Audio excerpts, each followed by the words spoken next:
and the Spangenbergs are in Phoenix. So we will begin. Questions, comments, anything from the group here that wants answered immediately or sooner? Questions? No? All right. I got a question this week. Kind of a common question, really, in general. Person asked, since Cornelius in Acts chapter 10 is a Roman, is a pagan, or pagan Roman, and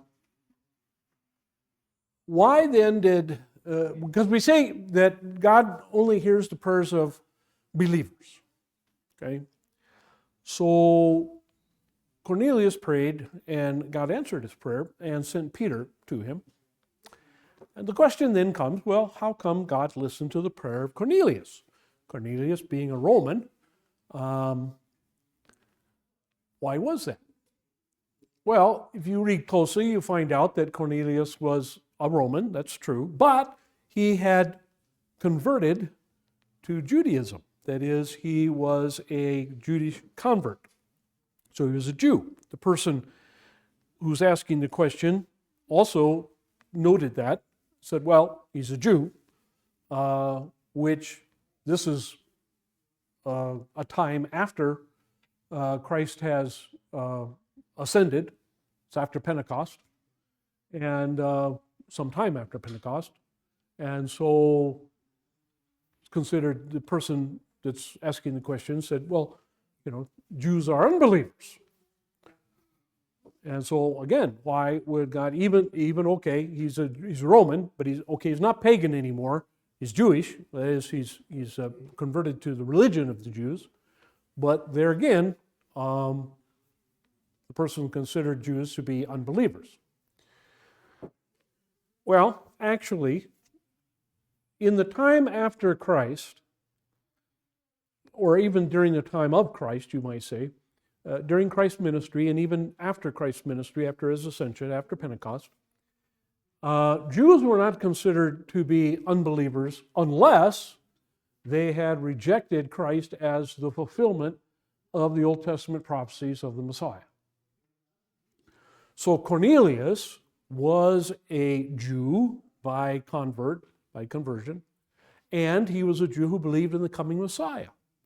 And so even though he lived, or this event anyway, occurs after the time of Christ's ministry, after his ascension, after Pentecost, he's considered to be a believer.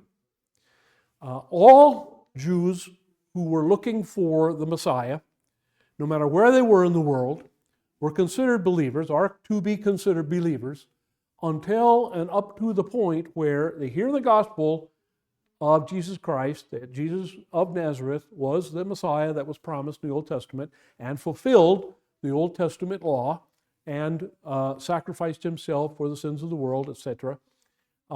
If they reject that, then they are unbelievers. If they don't reject that, then of course they are Christians, although they may not consider themselves part of that Christian group yet. They may consider themselves Jews of the fulfillment, or what we today would refer to as Messianic Jews, or Jews that believe that the Messiah has already come. Okay? The same is true today then. Jews who, let's say, want to keep the Old Testament law out of conviction. They just believe that it's a good thing to do. It's a good way to organize their lives. But they believe that Jesus of Nazareth is the fulfillment of the Messianic promises. They are to be considered believers. This goes to a little bit broader question too.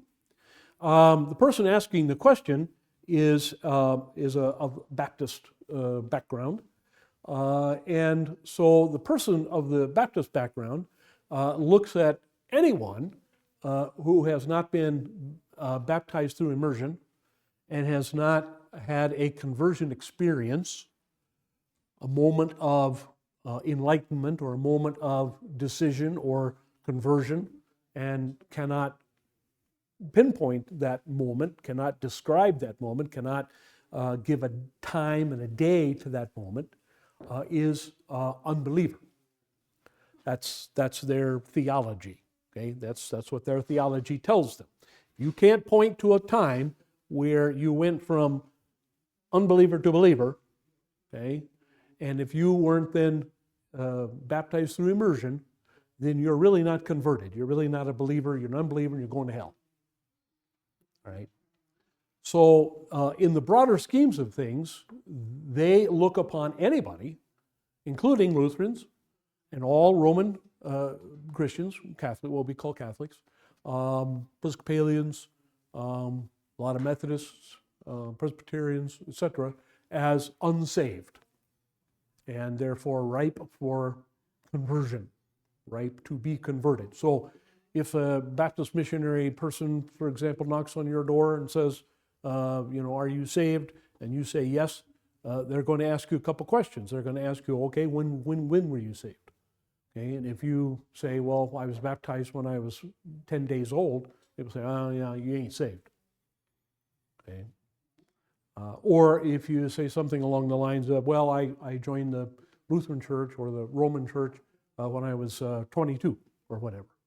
And then they will say, well, you're still not saved. They look upon all Roman Catholics as damned. Okay? And 99% of Lutherans and most other denominations also. You don't hear that very often. You don't hear that said. They don't say it very often. But that's their theology. I guarantee you that's their theology. I know it very, very well myself. So that's where the question is coming from. How could Cornelius been saved? He hadn't been baptized by immersion, as far as we know, and he still clung to Jewish traditions. But that doesn't matter. He was a Messianic Jew, that is, he believed in the coming Messiah. And of course, we also know that when Peter actually visited him and talked to him, then he believed that Jesus of Nazareth was the Messiah, and he and his whole family were baptized, probably by sprinkling or pouring, not by immersion.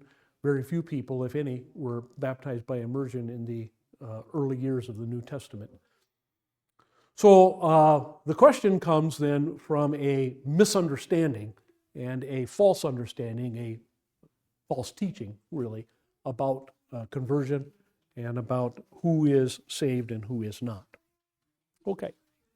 Questions on that or anything else? Okay.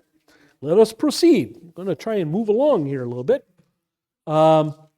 Making our way through chapter 32 of Exodus. And we're now to the section, verse 25 and following. Let's read a little bit of that. Read down to 29. Now when Moses saw the people were out of control, for Aaron had let them get out of control to be a derision among their enemies, Moses stood at the gate of the camp and said, "Whoever is for the Lord, come to me." And all the sons of Levi gathered together with him.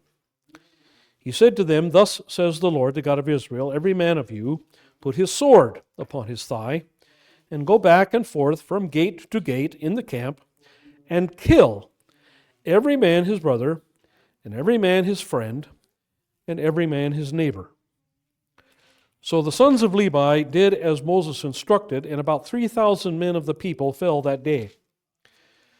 Then Moses said, "Dedicate yourselves today to the Lord, for every man has been against his son and against his brother, in order that he may bestow a blessing upon you today."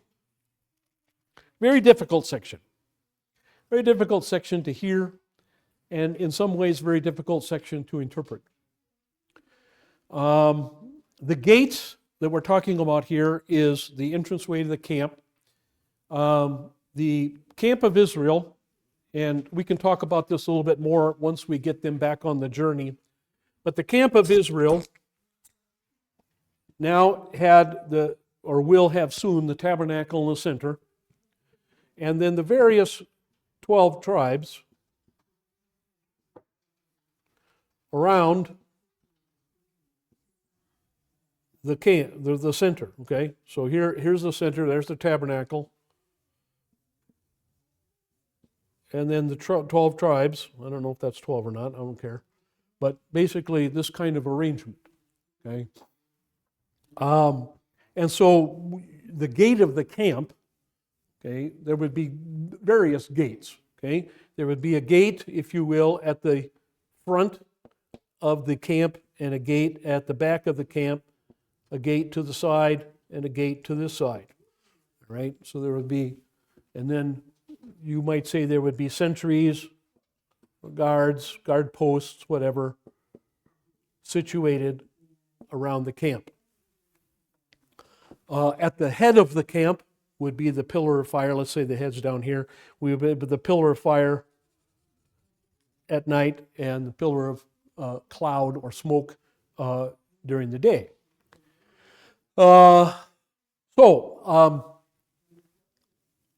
Going from gate to gate would mean that you're going throughout the entire camp.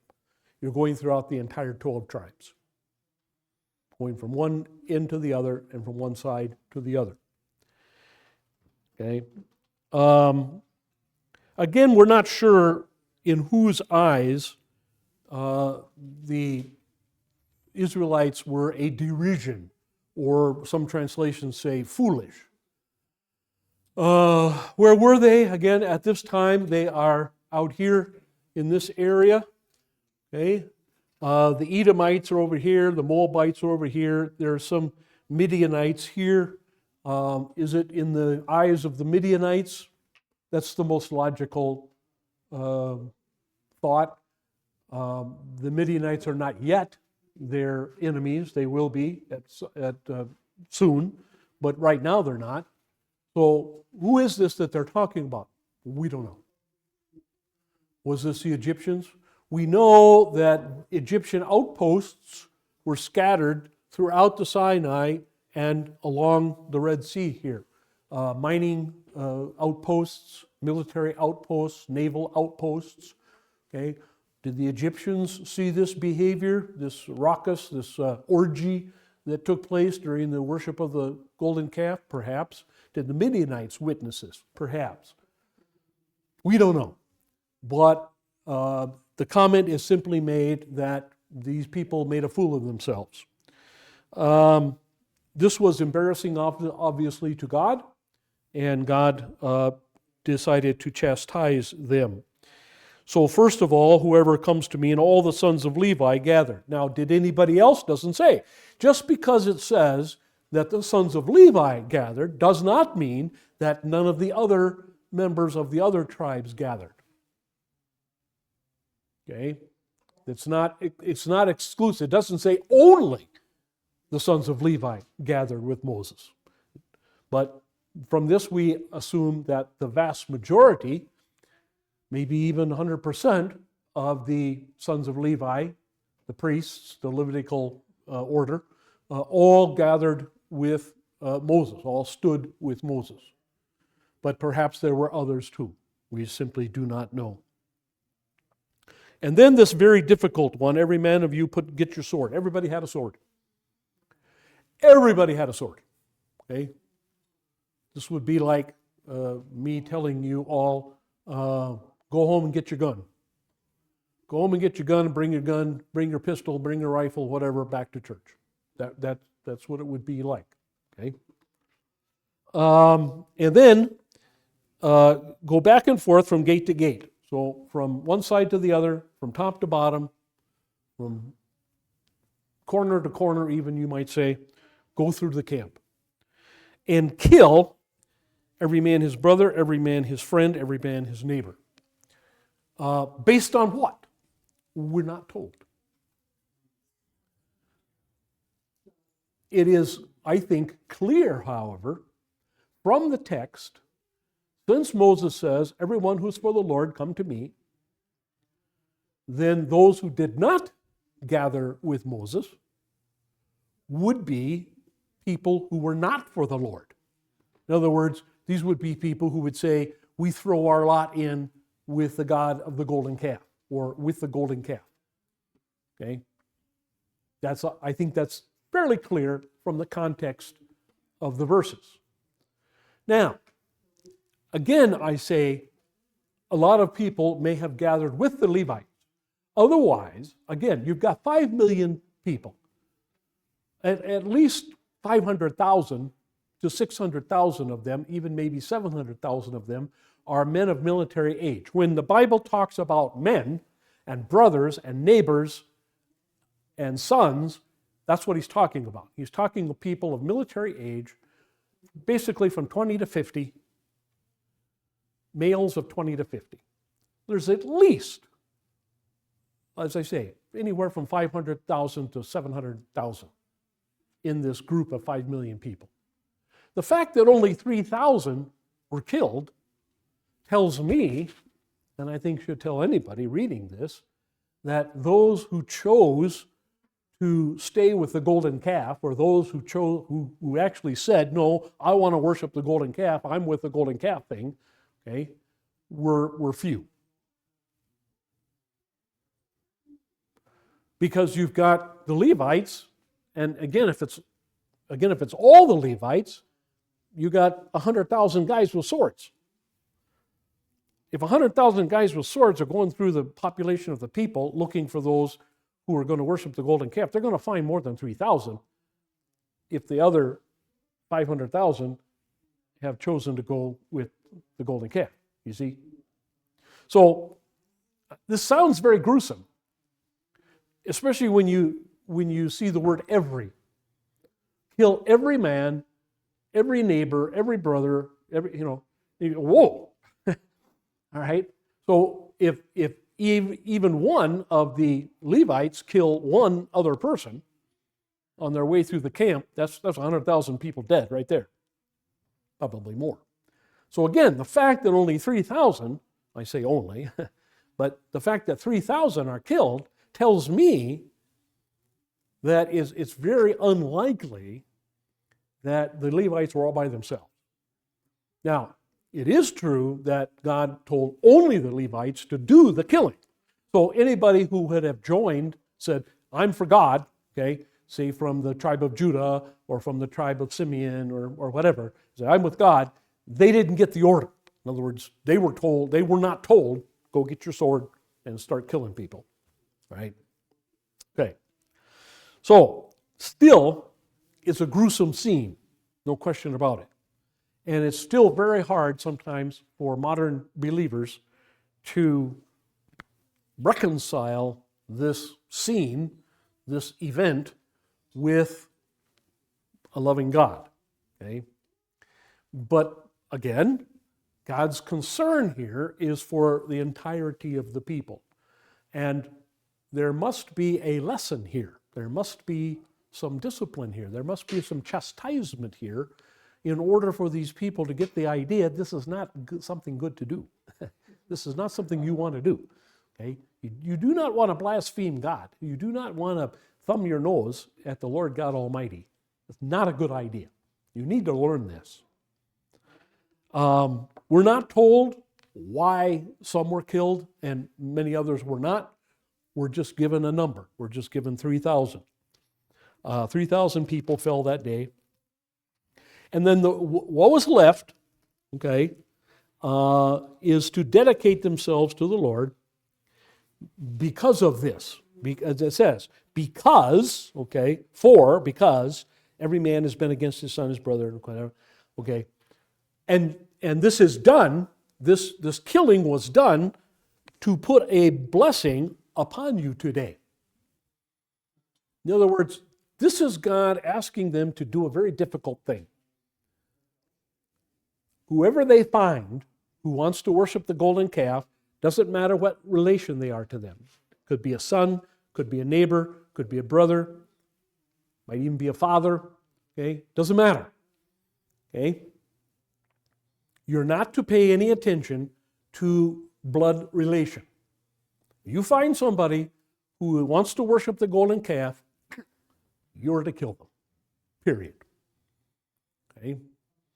And this will be a blessing on the people, right? In other words, I'm asking you to do something I know is difficult. I'm asking you to do something I know is going to be hard for you. And if you do it, that difficult thing, that will be a blessing. In other words, you will have shown your faith in me, and I will bless that. Okay? So you can say this is analogous to Jesus telling the apostles, you will be persecuted. You will be hauled before the judges. You'll be thrown out of the synagogues. You'll be whipped. You'll be killed in many cases. Okay? But you will gain the kingdom. Right? This is the same kind of idea. Okay? The thought that once you come into Christianity or once you become a believer, that your life then becomes easy, or your life becomes much more pleasant, or your life becomes prosperous, as Joel Osteen and other idiots proclaim, okay, is simply the opposite of the truth. The fact of the matter is, as long as you are an unbeliever, the devil has you in his pocket, and he's not all that interested in making your life miserable. I mean, he can, and he will, and he does, but he's already got you. You're an unbeliever. You're in his kingdom. You're on your way to hell. Why should he be concerned about causing you any grief? On the other hand, if you come into God's kingdom, you become a believer, the devil's going to pull out all the stops. He's going to come after you both barrels. He's going to come after you nail and tong, right? And the only reason you survive and the only reason you maintain your saving faith is because of God. God either telling the devil, no, you can't do that. That's too far. That's too much. So-and-so can't handle that. I'm not going to let that happen. Okay? Or God giving you the strength and the ability and the wisdom to see your way through that particular trial. Okay? So the whole idea of prosperity Christianity, success Christianity, or I like to call it victorious Christianity.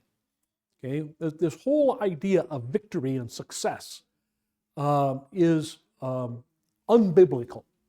And not only is it unbiblical, it's false in many, many cases, and also damaging sometimes, because then the idea comes, well, if I'm not successful, if I'm not prosperous, if I'm not healthy, if I don't get rid of this illness, whatever it is, or I don't get rid of whatever problem I'm having, or if I do lose my job, or my house gets taken by a tornado, or whatever, then the thought is, well, either A, God is mad at me, he's still holding my sins against me, or B, I don't have enough faith. Or maybe I don't have any faith at all. Maybe I just think I do. So this kind of preaching, this kind of teaching is actually very detrimental. It's very detrimental to individual believers, and it's very detrimental to the church, the kingdom of God, the invisible kingdom of God. And so it should be fought against, I believe, in great measure. Let's look at the notes for a few minutes. Page 264, number 1. The next episode is only sketched with a few rough lines. We read that Moses places himself at the entrance of the camp. His call, "Whoever's for the Lord, come to me," has become a quite famous phrase to invite people to listen to God, repent, and believe. Other translations render it with, "Who is on the Lord's side?" This was a call for people to identify themselves with the cause of the Lord. At this point, the people who came forward did not know what they would be required to do. The fact that they took a stand for the Lord meant that they turned against sin and evil. So again, this was a call out to all of Israel, and I believe very, very strongly that all of Israel responded. All people from the 12 tribes responded, not just the Levites. What happens next reminds us of Jesus' words, "Do not suppose that I have come to bring peace on the earth. I did not come to bring peace, but a sword. For I have come to turn a man against his father, a daughter against her mother, a daughter-in-law against her mother-in-law. A man's enemies will be the members of his own household." But in the situation Jesus refers to, the believer is the object of hostility, not the one who passes judgment. Here, the faithful ones execute judgment. And how do they execute this judgment? Again, they execute this judgment based upon the response of the people. Those who did not come to the entrance of the tent and stand with Moses. So the assumption was, if you did not go and stand with Moses, you must be for the golden calf. Imagine the scene. We read in verse 25 that people were running wild and that Aaron had let them get out of control. All this was still going on when Moses took his stand at the entrance of the camp. Here we note that the record of the events in this chapter is not given in chronological order. At the point where Moses calls for volunteer, the calf was still standing, and Moses had not yet melted it down and ground it up and forced the people to drink the water with the golden particles. Moses' call, therefore, is an effort to create order in chaos and to make the bedlam stop. Again, this is very common throughout the Bible and even in the Old Testament, where we seem to have, a pretty chronological order. But that's not always the case, and we should not allow that to get us confused. God records the events in the order in which they are important to Him and how they need to be important to us. So, for example, God in the earlier verses went forward in time in telling Moses how to record this and wanted to get to the kind of the end result. The end result was that Moses ground up the golden calf and made the people drink the water with the gold particles in it. Okay? But that is shooting forward. This event happens in between. And we see this in the New Testament constantly. We see the events of Jesus' ministry, for example, told in different orders according to the four gospel writers. Some gospel writers put an event earlier or seem to put an event earlier in Jesus' ministry, others later. Again, the chronological order does not seem to be all that important to God, and you can understand why. Chronological order is important to God because God has no chronology. Okay? God is not bound by time.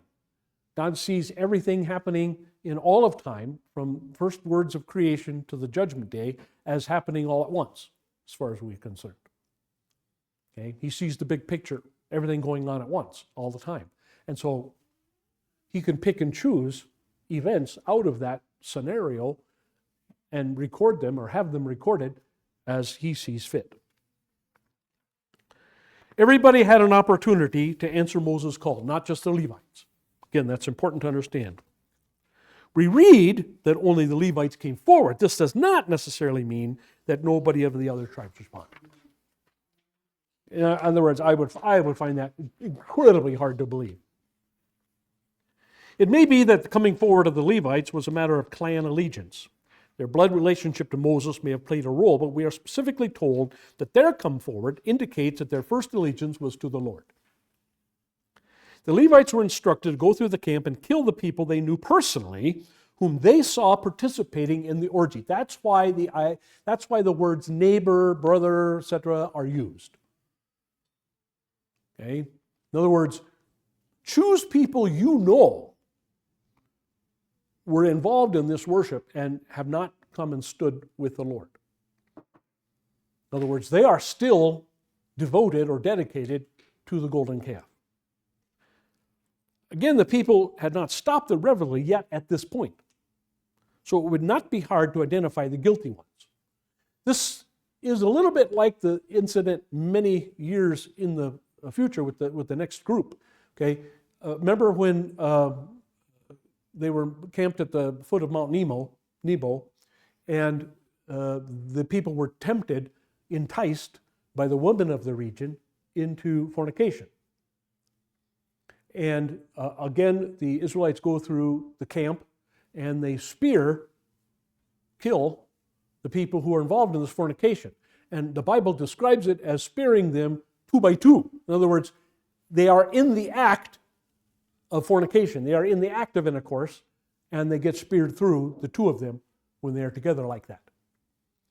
In other words, this event and that event are much alike in that you can see the people choosing the golden calf. And you can see them choosing to worship the golden calf in a sexual way or in a sacrificial way or whatever, in some kind of worship sense.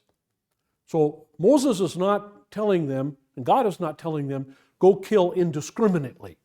Just walk up to somebody and kill them. He's not talking about that. He's talking about kill the people that you know for a fact, that you see, that you have evidence that are participating in this blasphemy, in this idol worship. Okay? That's important to note here. We must note that Moses introduced the instruction with the words, "This is what the Lord God of Israel says." Okay? So Moses, again, he's not doing this out of anger. He's not doing this out of revenge. He's not doing this out of jealousy. He's not doing this because he wants to. He's doing this because this is exactly what God has told him to do. When the Levites are done with their gruesome work, 3,000 people have been executed. Considering that the entire population was over 5 million, this number is relatively small. Still, for us as New Testament believers, the report of this violent scene is difficult to digest and justify. Even if we do believe in the validity of capital punishment, we have a hard time with this kind of swift and complete judgment. It seems to be the opposite of what Jesus preached about, turning the other cheek. We have to remember, though, that Jesus spoke his words at a different time. Couple points. Israel in the desert was God's chosen nation. Not only were believers in the majority, but they were the subject of a theocracy. God's purpose with Israel was twofold. They were to be the receivers and channels of his revelation in the world, channels of salvation. They were also the instruments of his judgment. As such, they legitimately conquered Canaan and exterminated the nations living there. God sent his people to the promised land only when the sin of the Amorites had reached its full height. In other words, God had put up with the sin of the Amorites and the rest of the Canaanites for a long time. 500 years. Well, more than that, really, if you go back before Abraham. God had put up with their sin for a long time. And they could have returned to the Lord at any time. Remember, these people, a lot of these people and the nations around them especially, are relatives, okay, shirt-tail relatives, but still they're children of Esau, or they're children of others, or if nothing else, they're children of Ham, who had the true word. And so these people had the opportunity to go back to God over this 500-year period, and they did not. Matter of fact, their idol worship got worse. That's the idea when it says, and the fullness of their sin.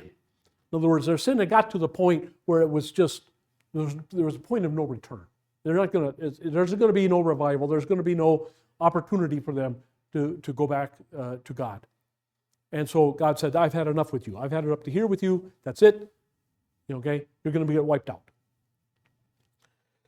And the second one, so we must see this report of the massacre as an act of God against the background of Israel being a theocracy, and thus the Bible does not contradict itself and makes much sense. And Moses' words to the Levite, who had become the executioners, is quite plain, simple to explain.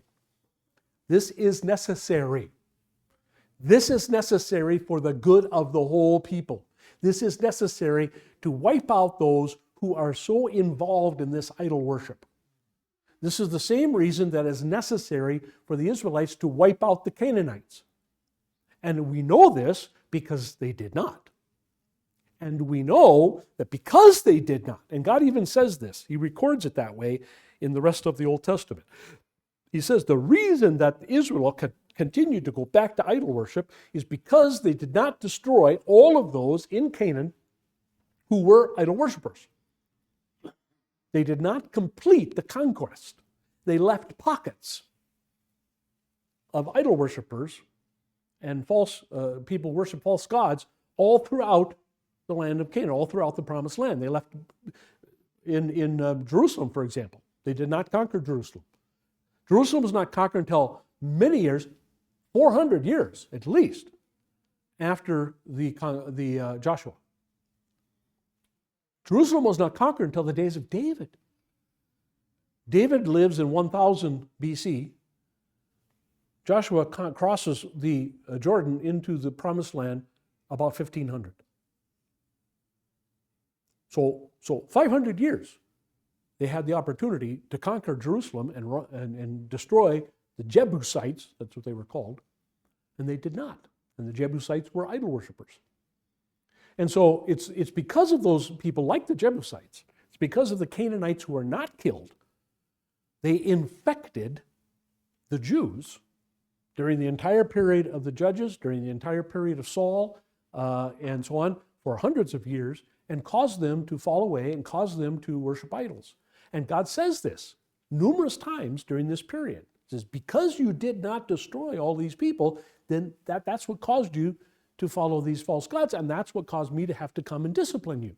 So for God to order the death of 3,000 people out of 5 million is a drop in the bucket in order to produce something better. In other words, in order to teach the Israelites not to do that again. Unfortunately, they didn't learn their lesson. But that's true of them throughout pretty much their whole history. Number 10. It doesn't seem to be an enviable way to receive God's blessings by having to kill one's relatives and friends. We consider it to be a sign of genuine dedication if a man is willing to die for his faith. In the case of the Levites, it was a matter of being willing to kill for their faith. I think that's a very interesting observation, if I do say so myself. We hear this a lot. Are you ready to die for your faith? Yes. Are you ready to kill for your faith? Ooh. That's a whole different ball of wax. Okay? It really is. Okay? I've talked to, since I've been near Fort Bliss for 12 years, and now here for 28 years, I've had an opportunity to talk to a lot of soldiers. And one of the things that's very common, I would say almost to a man, that I've talked to about on this subject, is the fact that, let's say a Marine, for example. I think Marines are good examples. Every single Marine, what's the saying? It doesn't matter what your occupational specialty is. It doesn't matter what your rank is. Every Marine, they have a saying, every Marine is a what? You know this by the little, every Marine is a rifleman. Every single one. I don't care if you're, a mechanic in the motor pool or what. It doesn't matter. Man, women, doesn't matter. You join the Marines, you're going to spend a lot of time on the firing line. And every single Marine you see is going to have that little badge, that little marksman badge. Okay? Every single one of them. Okay? It doesn't matter if you're in intelligence, doesn't matter if you're a signal, doesn't matter if all you do is radio operator, whatever. Every single one of them is going to have that. Okay? So, talked to a lot of Marines over the years. Okay? And a lot of them, of course, all of them are marksmen. All of them can, hit the eye of a squirrel at 1,000 yards or whatever. Okay, every single one of them. But every one of them say the same thing. It is night and day difference. It is 180 degrees difference between putting that bullet in that bullseye and putting that bullet in a human being. Every single one of them say the same thing. Now, I'm sure that there are psychos in the Marines. I've been told this, okay? And probably in the Army and the Navy too, for that matter, or whatever. There are psychos who, feel nothing at killing another human being. But the vast majority have a real problem with this. A real problem. And sometimes they will even say to their fellow soldiers or whatever, and guys have told me this, you're getting ready to go into a situation, or maybe somebody starts shooting at you, and it's time to shoot back. And sometimes one soldier will confess to the other soldier, I've never killed anybody before. I don't know if I can do this. And you got bullets, and so the one guy, the veteran, let's say, who's been through it a few times, says to the other guy, wake up and smell the coffee. It's either you or them, buddy. Okay? So, yes, to die for the Lord is great. How did Patton put it? Remember, how did Patton put it? He said, I don't want to hear anybody dying for your country. You make the other blankety blank blank blank die for his country. Okay? Now, how does that apply in New Testament believers? That's kind of tough.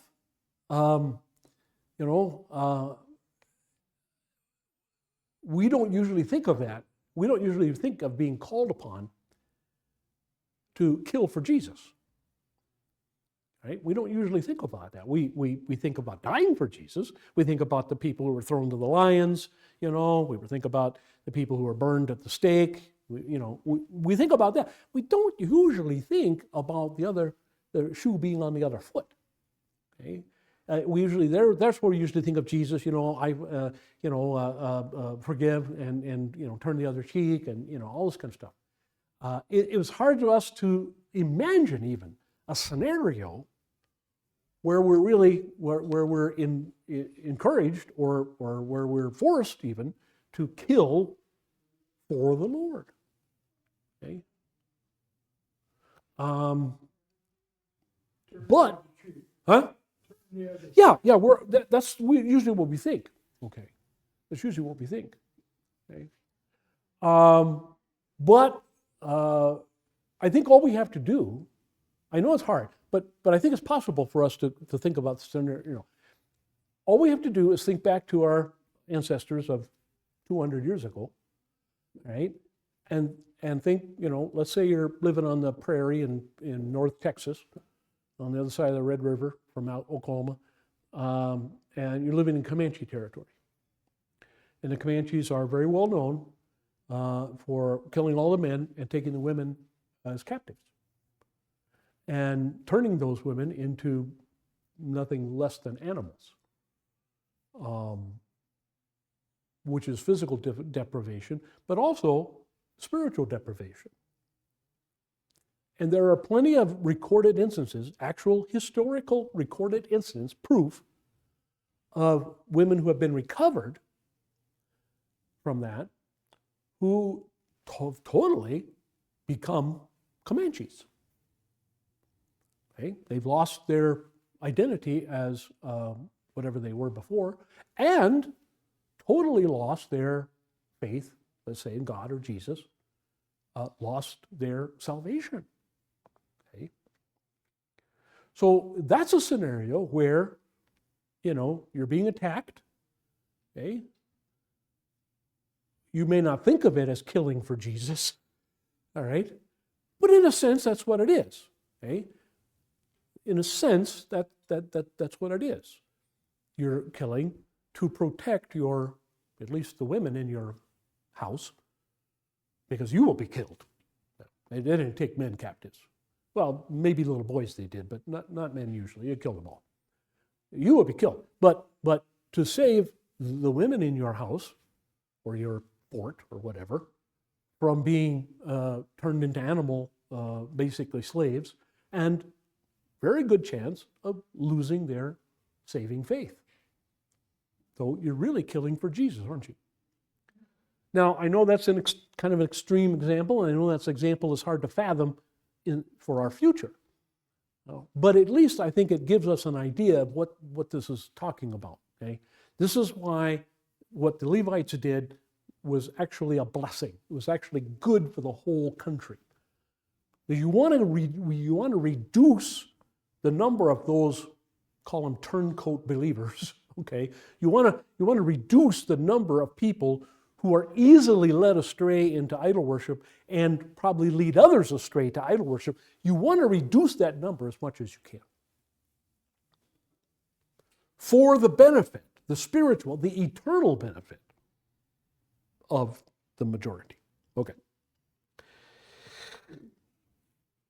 Is this what they're doing to the sanctuary cities? Thinking about getting rid of the sanctuary city. Okay, that I suppose could be said. I mean, that's more in a societal view than a religious view.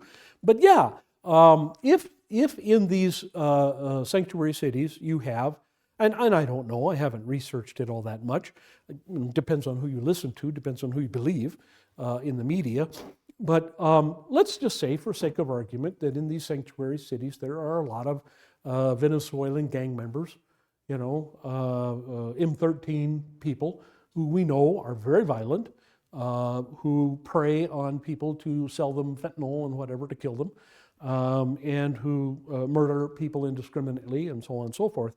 To round them up and toss them out of the country, in a sense, separate them from their families even, if you want to call it that, would be for the good of the general population. Sure. Yeah, I would say that that's an analogous type of situation. Sure. Yeah, I would say that. Again, in a societal sense, or in a criminal or a criminality sense, not necessarily in a religious sense, but certainly I think it's justifiable in that view, that you want to reduce the number of troublesome people, I think, in general. I mean, that's just, again, whether it's religion or whether it's society, whether it's crime, violence, whatever you want to talk about, you want to reduce that number. Okay? You want to reduce that number. And if that means tossing them out of the country, separating families, whatever, again, the greater good is to be sought.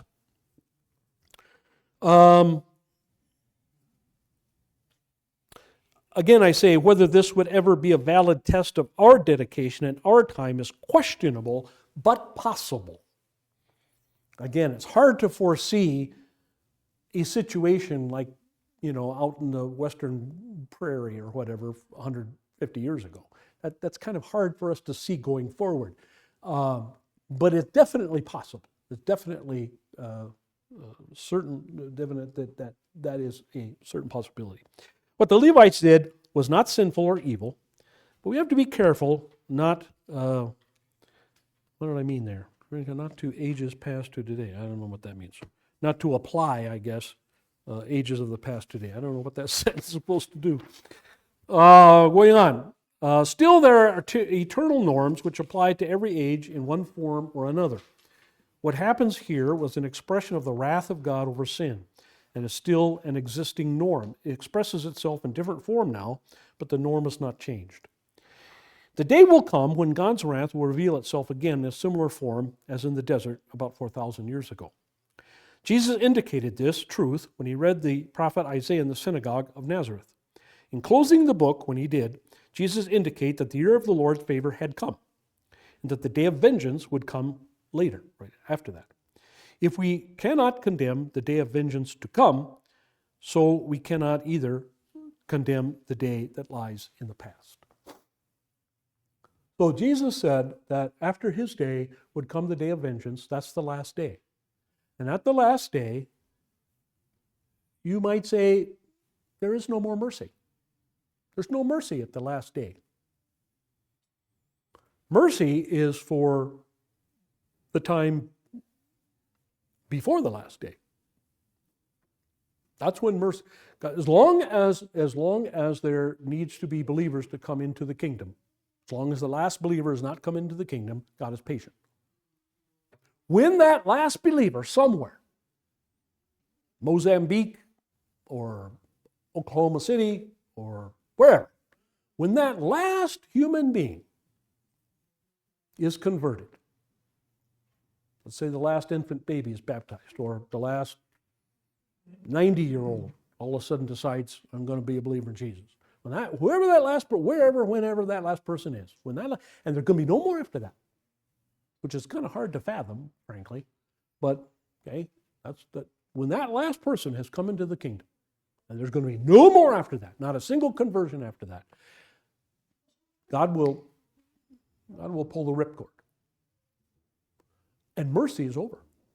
There's no more mercy at that point. At that point, the unbelievers can't call to God and say, hey, wait a minute. Give me another 10 minutes. Give me another half an hour. Give me another day. I'll convert. As soon as Jesus appears on the horizon, we won't know, of course, when that last person is converted, except by the fact that Jesus appears in the sky. When Jesus appears in the sky, everybody is frozen immediately, instantaneously, in their spiritual condition. If you're a believer at that point, you can never be an unbeliever. If you're an unbeliever at that point, you can never be a believer. Everybody is frozen at that split second. Boom. And then there's no more mercy. It's gone. It's done. It's over. There's no second chance. Like the rapturists teach, okay, the believers all leave, and then the others got 1,000 years to decide whether or not to come to faith. That ain't going to happen, folks. That ain't going to happen. Once Jesus appears, that's it. Mercy is done. Mercy's over. And he's coming, and he ain't got no mercy. He ain't got no forgiveness anymore for nobody who's an unbeliever. The unbelievers gathered together, they're pronounced guilty, they go to hell. That's the name of that tune. No ifs, no ands, no buts, no maybes. And I think a lot of Christians, certainly a lot of Christian churches today, with some exceptions, shy away from that quite a bit. And really don't want to talk about that very much. And that's kind of unfortunate. That doesn't do anybody any good. That's not helpful, let's put it that way. Okay.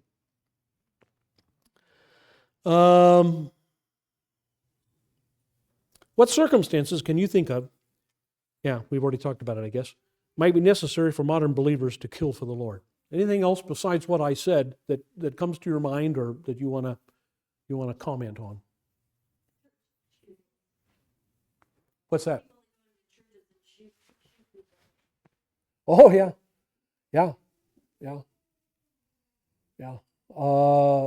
That's why some of our council people, at least one, sometimes more, are armed in church. You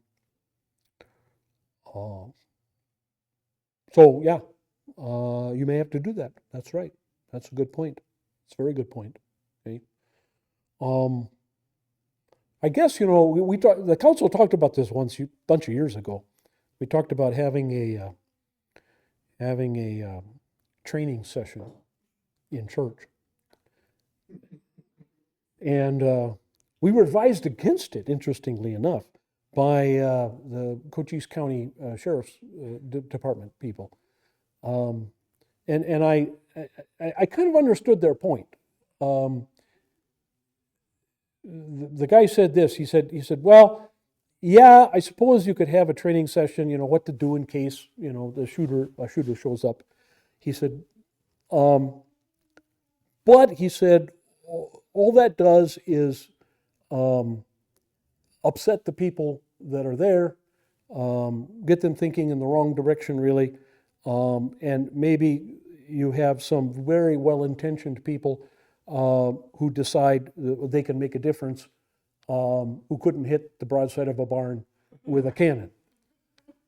And so he said, I'm not sure that's a really good idea.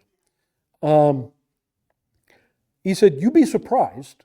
He said, you'd be surprised in situations, let's say this guy had been a part of the Cochise County SWAT group, and they're in situations, in crowd situations sometimes when they have this shooter that's going on. And he said, you'd be surprised at how obedient people are when a law enforcement person shouts, or anybody, a leadership person, for example, shouts real loud, everybody down. He said, most people don't need to be trained to know what everybody down means, or take cover. Okay? Most people don't need to be told what that means. Okay? So, I think, if I, or let's say Steve Cost, or Tony here, we see something like this and we just yell, everybody down, or everybody take cover, I don't think there'll be too many people going, huh? What? I really don't, okay? And then we depend upon those, some of which are in law enforcement now or were, some of which were in the service or were, who are packing heat, as they say. We count on them to be able to hit the broadside of a barn. Okay, we kind of count on them to be good shots. Yeah. So yeah, that's a good point. That's probably the most common one, I think, at this point that we can foresee. Of course, the other one that people sometimes talk about is, the complete breakdown of society. We have the complete breakdown of society where you really can't call 911 anymore. You can't expect the cops to come and bail you out, right? Some people think that's very close. Some people think that's yet quite far away. I don't know. Could go either way, frankly, at this point. Isn't that what's happening in these sanctuary cities today? In some cases, yeah. Well, see,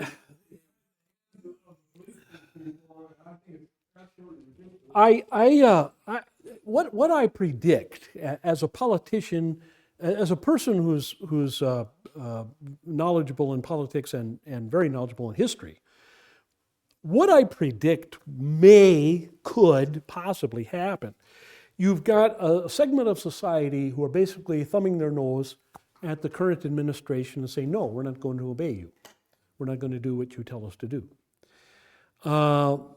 We've also got a segment of society, in this case mostly judges, liberal judges, who are telling the administration, you can't do what you're doing. I think of these Venezuelan gang members, for example, who were on their way back to Venezuela on the plane, and the judge ordered the planes to turn around and bring them back. To me, I mean, this goes to a very deeper point, and a point I think that the society, both politically and socially, has to work out. And that is just exactly the defining line with the power of these judges. Did the founders, for example, really expect or really believe that the judges would be the final and complete and ending arbiter of all that is right and good and wrong, right and wrong and everything? I don't think so. I certainly don't see that in the Constitution. Okay, they have become that way because nobody's basically been gutsy enough to tell them off. But is that really true? I don't know. And you've got these judges all over the country. They've got a judge in Seattle, let's say, making a ruling on something happening in Florida. You've got a judge in Washington, D.C. deciding something in Texas. I think there's going to be some pushback. I think there's going to be some blowback. And what I predict might happen is that the present administration, and Mr. Trump is a kind of person who I think would be willing to do this, may simply suspend, as Lincoln did, suspend habeas corpus, and do that. Suspend habeas corpus. In other words, I don't have to turn these people over to whomever you say, Mr. Judge. That's what Lincoln did. Okay? Whether you agree with Lincoln or not, that's what he did. Okay? He basically put what he felt were Southern sympathizers, Confederate sympathizers, in jail. And when the judges said, no, you can't do that, you have to let them out, you have to allow their families to come and get them, or you have to let their friends come and get them, whatever, Lincoln said, no, I don't. Make me. Make me. I foresee something like that happening. I really do. I foresee Trump saying, no, make me. And then look out, folks. I mean, I don't say that precipitated the war between the states, but it was certainly very controversial, and had not other things been going on at that time, may have precipitated that. But there needs to be a real discussion about how much power these guys really have. All the way up to the Supreme Court. Is the Supreme Court really the arbiter of what's right and wrong? Not really. That wasn't the point. It's not right and wrong. They were to the arbiter. It's right. It's to be. Is it not even good or bad? That wasn't the issue. Is it constitutional or not? That's the only thing they're supposed to decide. They're not supposed to decide anything else. They're not supposed to decide if it's good for the society or bad for the society. They're not supposed to say if it's legal or illegal. They're not supposed to decide anything. All they're supposed to decide is, does it fit into the realm of the Constitution or not? Or is it really what they're asked to decide? Is it against something in the Constitution? Isn't there a thing called jurisdiction also, where I would feel that if a person's on a plane flying somewhere, and then they tell the pilot to come back, hold it, I'm out of your jurisdiction. Doesn't seem to be that way. Now, interestingly enough, we're a little far afield from Exodus, but that's okay. Interestingly enough, just the other day, the state of Utah decided, they passed a law in their legislature that basically said, we're going to make areas of jurisdiction, okay? And we take for ourselves all of our natural resources, all of our land and property as belonging to us, not the federal government. And we will decide, the state will decide what is legal and illegal on those properties, not the federal government. Sell that land, Yeah. federal government's permission. And this is a big deal. It really is. It didn't get played up by the networks much or by the news media much, but it's a big deal. If all 50 states did that, or let's say 25 states did that, and they basically told the federal government, go toot your own horn, whatever, we're going to do what we want to do. Well, I don't know about anarchy, but definitely that is a civil war. That is a civil war, basically. Now, if you look at the wording of the 10th Amendment, you could say that it's all constitutional for the states to do that. But then again, that's been true for a long time since the Constitution was passed, and very seldom has it been enforced. So again, this is going to have to be decided somehow, some way, and I don't know exactly how it's going to be decided, but it's going to have to be decided at some point. All right, we got a few minutes. Let's read at least the last few verses of that chapter, and then we'll spend the rest of the time on the notes. The next day Moses said to the people, "You yourselves have committed a great sin, and now I'm going up to the Lord. Perhaps I can make atonement for you." And Moses returned to the Lord and said, "Alas, this people has committed a great sin. They've made a god of gold for themselves. But now, if you will, forgive their sin. And if not, please blot me out of your book which you have written." The Lord said to Moses, "Whoever has sinned against me, I will blot out of my book. But go now and lead the people where I told you. Behold, my angel shall go before you.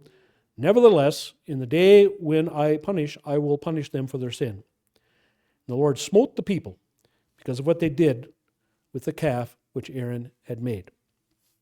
Okay. So notice what Moses does here. Moses is not called to the mountain. Every other time that Moses goes up the mountain, Mount Sinai, he is called by God to do that.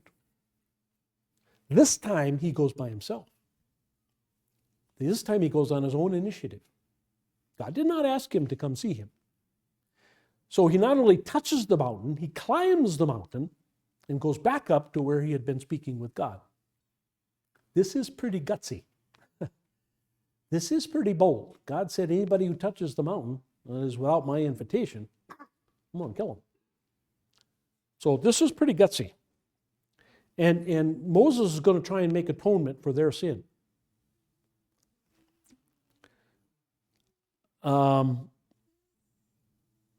And so he asks God to forgive them. And then he says something even more amazing. He says, if you don't want to forgive them, then take out your anger on me and blot me out of your book of life. That's basically what he's talking about. In other words, send me to hell. Moses is willing to go to hell for the people. Wow. Wow. That's pretty amazing. That's a sacrifice above a sacrifice. Moses said, whoever sinned to me, I will blot him out of my book. Now again, if you think of it, okay, this includes obviously those 3,000, okay, but obviously includes others who are coming. Okay? And there's a lot more rebellion, unfortunately, there's a lot more rebellion against God yet to come. A lot. Tremendous amount, a lot, in fact. And he says, I will send my angel. Now later on we find out that God did not intend to go with them anymore. We see that in the next chapter. God basically told Moses later on, he says, I can't go with you anymore. I can't lead you anymore. Because I'm going to paraphrase this. I can't trust myself. You people are so obnoxious. You people are so stiff-headed and rednecked, whatever, that if I go with you, I'll wipe you out. If I go with you and this happens again, don't blame me. I'm just gonna wipe you all out. And so if I go with you, you don't want that. I'm going to send my angel with you. Now, is this the angel of the Lord, pre-incarnate Christ? I don't know. Is it just another angel, Gabriel, whatever? I don't know. It doesn't happen, by the way, just so you know. Spoiler alert. It doesn't happen. But we don't know exactly what he had in mind here. This would have taken away the pillar of cloud, pillar of smoke, of course. Okay, and later on, Moses says that's one of the things I don't want. I don't want that to go away because that's what's keeping the people a lot of times in line and keeping them going. But anyway, that's what God says. I'm not going with you no more. You just lead them. I'll send an angel along with you to help. But you just go on by yourself, and I'm going to punish them. Now, I think what he means by this is he's thinking forward. He's thinking forward. He knows that the people are going to rebel, of course, at Kadesh Barnea after the spies come back, with their report about giants in the land. Oh my goodness, there are giants in the land. And so they refuse. They want to go back to Egypt. And at that point, God said, that's it, I'm done with you. I had it with you. And you're all going to die in the wilderness, which is exactly what happened. They all did. So I think this is what he's talking about here. I will punish them. Don't worry, I will punish them. There are some Bible scholars, theologians, who believe that every single one, not just the 3,000, but every single one of that generation went to hell as unbelievers. I don't believe that. I don't think you can make that case, really. But there are those who believe that. So 5 million people. Nobody was saved. Well, again, 600,000 men and another 700,000 women that age. So all the adults. So half of that group, let's say. All were damned. I don't know about that. I'm not sure you can really make that case. I understand why they say that, but I'm not sure you can make that case. Okay. We'll pick it up. We have to discuss the rest of chapter 32 then, what we just read, which will take a few more pages, and then we'll go on to 33. And so before we do that, though, we'll go through these notes. Anything else? Let's close. May the grace of our Lord and Savior Jesus Christ, the love of God the Father, and the fellowship of the Holy Spirit be and abide with us all. Amen. You betcha.